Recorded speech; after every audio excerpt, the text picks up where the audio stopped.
Welcome to Kenton's videos. Enjoy the video. You begin by matching your workspace and footage.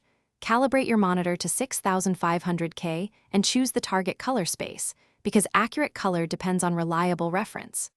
Once done, normalize exposure with a waveform, place blacks at 0 and whites near 100 IRE, so subsequent changes are predictable. Then apply a neutral camera transform, or LUT, for consistent color interpretation.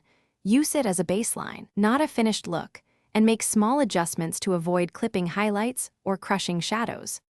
Now you move into primary corrections. Set contrast and balance with lift, gamma, gain, or shadows, mids, highs. Why? Because tonal balance defines mood. Then refine skin tones using hue and hue versus saturation controls.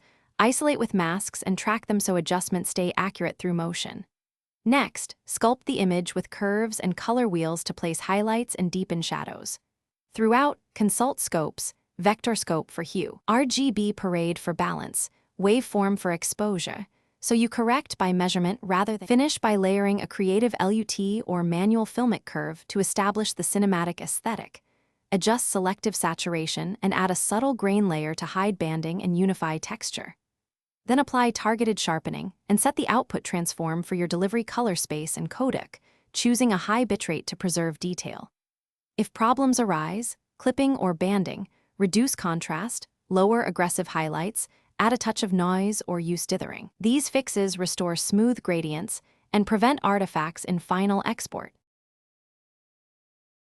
Thanks for watching. Consider subscribing if we helped you.